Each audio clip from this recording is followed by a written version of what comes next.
Hello, I'm Eric Snodgrass, and thank you for watching today's Midday Weather Outlook for the Southern region brought to you by Nutrien Ag Solutions. We start with a look at the last 7 days of total accumulated precipitation. This included the severe weather event that went through parts of South Carolina, the large squall line that raced out of Oklahoma over to parts of Arkansas, eastern Texas, and Louisiana. It also includes some areas that had missed out on their rainfall, specifically parts of southern Alabama, Georgia, the northern tip of Florida, and also coming over to this section of Texas here. Now that's one region that's going to get quite a bit of rain in the near term, but I want to talk about two other things. One, we did see a return toward monsoonal-like thunderstorms over here in the southwest, which we had been talking about. And two, that tropical system we were watching coming out of the Bay of Campeche, which we thought was going to really blanket, basically from this point south in Florida with up to 2 to 5 inches of rainfall, was a major forecasting bust.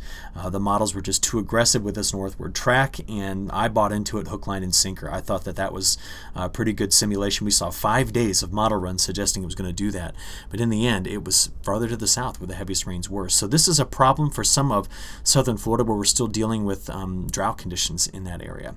Okay, with this as a backdrop, this is where we're going over the next week. Now, I want you to notice a couple of things here.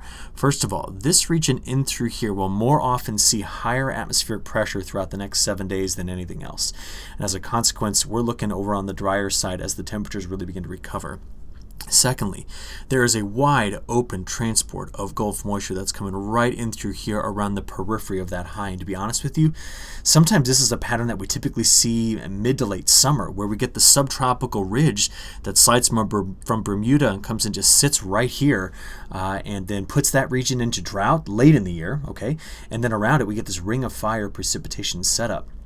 Now, when you see some of these precipitation numbers, if we zoom in here on Texas, this just tells you how much moisture is in the atmosphere. The potential for anywhere from 1 to over 5 or 6 inches of rainfall is definitely possible if you get stuck underneath some of these thunderstorms. And we do anticipate some of these thunderstorm complexes to train. In other words, the boundary that will be in this area won't be moving. So storms continue to fire along that boundary, following one another. Hence, they look like a train on tracks, and each cell overruns the same location. Now, will it be exactly in this area right here, you know, what San Antonio to Dallas, somewhere in that area?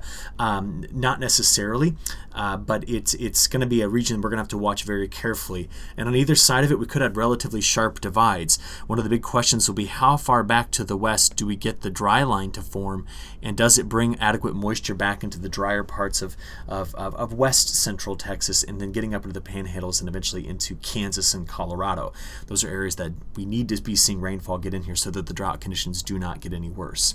In terms of severe weather, before this all gets going today on the 12th, we do have a few areas we're going to watch for some strong storms, and you can see them identified here.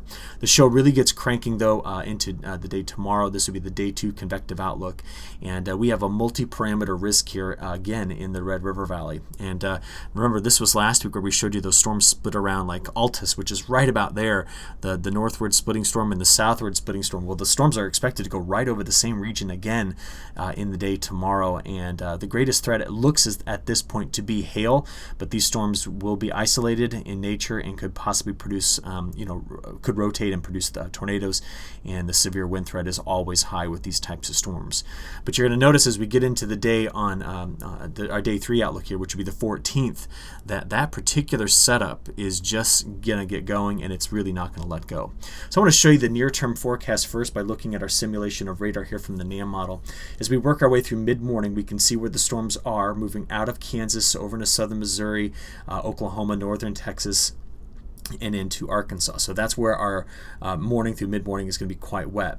As we play this forward, what we see here is on the back side of this, our storms begin to pop again. Okay, so the heat comes back into this afternoon, this evening. So we're going to watch this area here and down here for the potential for some strong storms, while parts of Arkansas getting over toward Memphis, up here toward where the Ohio River and Mississippi meet, could be seeing some light rain showers. Now, as we keep playing this forward, we notice why these scattered storms throughout the day today. Okay, so we've been talking about that. Let's now get this forward all the way to to Wednesday morning. So as we move from Wednesday morning, there, you can already see the change. If I just rock back and forth, do you see how the Gulf recovers and is now sending its moisture straight through central Texas over toward Louisiana? There it is. So this is now 6 p.m. on Wednesday, and remember we were watching this area here as this is linked up with a broader front that extends all the way in through this area. Okay, so those storms pop and they're going to go right through that same corridor in the late afternoon and early evening hours, right in through here. So that's what we're watching most carefully. And then we'll watch in the overnight hours for a long line segment. It's very common to have these big bowing, arcing segments that traverse all night long. They sit on top of the boundary layer, so they're what we call elevated convection. They're not surface-based once they get going in the late night hours, and that could push again until the early morning all the way over here into through the Red River Valley. So then that just gets us set up for what's coming after that, which is right in through here, and just this near constant stream of moisture and possibly quite a bit of severe thunderstorm activity. I wanted to show it to you in a unique way. So the map you're looking at here is one of precipitable water. So that's a parameter we model that tells us how much moisture is in the atmosphere, and we measure it in inches. So this gives us a maximum amount that can be essentially precipitated. Now, not all of it always is, but it tells us what's there. So you can see the values over here on the right, and maybe I should increase that font size there, but this is up here at the top. This is 3 inches, okay? So 1.5 is right here in the middle. Okay, as I play this forward, I just want you to watch the overall behavior of the atmosphere. And what I hope that you see here is that we're just keeping the Gulf of Mexico wide open with moisture transport. We're all the way out to the 20th, 21st, 22nd, 23rd. We're deep into the month here, and you can see that very little is coming through to shut down that moisture transport, which is why when you come back to that first image I showed you, you saw a lot of precipitation. So with that type of setup, the lower resolution models like the European or the GFS, they are not designed to pick up on convection. We've talked about that quite a bit. So what we're going to be able to see here is just their general flow pattern and where we should anticipate the thunderstorms based on the parameters we've seen. What I'm going to watch most carefully is where this high pressure cell goes. So as we play this forward, let's pause it to where we've already seen, which is out through about Thursday morning. At that time, you see the high pressure cell sitting here? Okay, so around it, there's the moisture transport, and the frontal boundary sits right up in through this area. So this is Thursday morning. As we play this forward, the corridor throughout the afternoon and evening hours on Thursday to watch for the strong thunderstorms will be in through this area. All right. And as we go from there, you're just going to see that high pressure cell just continues to dominate and sit in this area. And as a result of that, around its edge is where we're going to see that ring of fire type precipitation. So this is now getting into Friday afternoon and evening. Now we're getting into Saturday morning, afternoon, and evening. We're going to work our way through the weekend. And it's at that point that this high pressure cell finally has enough of a push to bring that front farther over toward the lower Mississippi River Valley. So we're talking Sunday night here. And it's also at this point where we talked yesterday about possible development of a low pressure system that came out of some tropical origins here over the Bahamas. At this stage, that high pressure cell is gone. It's way over here, which is what's allowing all this to move.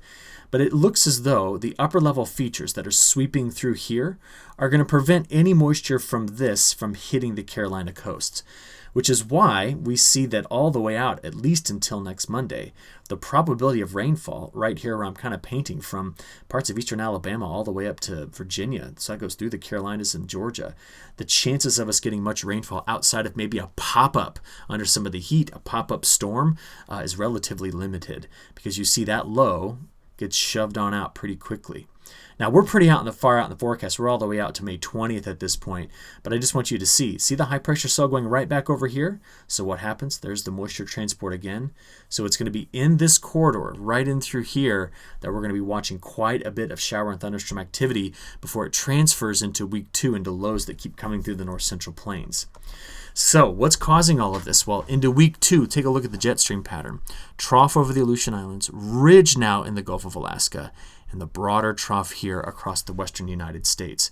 Now, it looks as though I need to redraw that because I'm giving you a hint that that may be a deep trough. It's not. So if I just follow the contour lines, the flow is a bit more like that. So you can see I can draw a few of these. There we go. That's a much better representation of that flow pattern. So this is not a deep barreling, winter-like trough. But the ridge that you see over here coming up the southeast, that is going to be where that high pressure is going to be. And then on the eastern side of it, the western side of it, that's where we're going to get that moisture transport. So the warmth, look at the major change in this pattern with that warmth returning to much of our southern region, in fact, extending all the way up the eastern half of North America. So looking exclusively at week 2 with that pattern setting up here, okay? So we saw the trough coming through like this, remember? and even down here like that. So this is going to set up low pressure systems to pull on that moisture and curl up here in the high plains.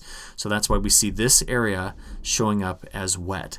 Now the critical pieces to this that I will be watching carefully is what is happening here along the western edge of this. In fact, putting all 15 days together, it will be important for us to see how far back that moisture transport gets, because it can get pretty far back if the systems can pull it through the dry air that normally sits on the western side of the dry line. And if it does, this could be excellent thunderstorm activity to really work on the drought that's in this area. And I'll show you that new drought monitor on Friday. One thing I want to point out, none of our long-range modeling systems, the best in the world, missed this. Remember how we thought most of May was going to be wet all the way over here? Well, I think the models had biased it wet basically due to the very warm ocean temperatures that surrounded the southeast. That's just a natural thing for them to do. If it's that warm on the ocean surface, they're going to be putting a lot of moisture through evaporation processes into the atmosphere. And where's it going to storm? It's going to storm over land.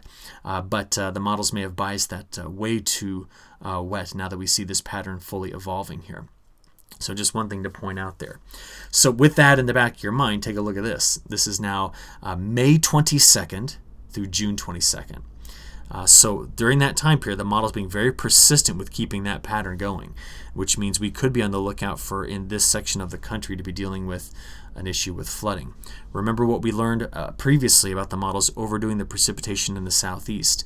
So what this is going to be is this is going to be a week-by-week checking in on where that high pressure cell is. And if it moves closer and closer to the east coast of the Carolinas, I'm going to have to start a discussion about how we see some early drought developing. If the model has it right, though, we have broad-scale ascent across this area, well, we're going to see more scattered storms, and as a result of that, less pressure on drought issues here. Okay, so this is a long-term look out through June 22nd. It's crazy to think June 22nd. Watch the change in our temperatures. Here's Tuesday maximum temperatures and the numbers. The color coding here tells you the difference from normal. So we're cold across much. Okay, let me take that back. We're cooler than average across this southern region. Where we're cold, I guess, would be the folks that are sitting right in through here, with only seeing upper 40s and through the mid and upper 50s here. But a lot of 60s and 70s on the other side of that. But let me just get that little drawing off there to show you how things go from today into tomorrow. Look at the warm-up already starting to occur here. That's about a 25-degree increase in temperature in some places and upwards of 35 degrees in through here. And as we go from Wednesday into Thursday, we're now on the full rebound of these temperatures. Widespread 80s with upper 90s getting back over here into this section of Texas, which is characteristic of this time of year. This is now going from Thursday into Friday. Now we're looking at Saturday, over into Sunday, and next Monday. So we can see here the temperature pattern going much warmer with that ridge that is building, and we see it even the longer term as well. Our outlook for days 6 through 10 from both the models here, we can see a very similar pattern, but the only reason why the cooler weather you see showing up down here is because of cloud cover. Increased cloud cover, the models will not go over to a warmer pattern simply because of the risk that cloud cover does, preventing some of the strongest insulation of the day. And if we even go out beyond that, this is out to day 15 here, we can see that the heat is on as that jet stream pattern, remember, is going to be doing something like this.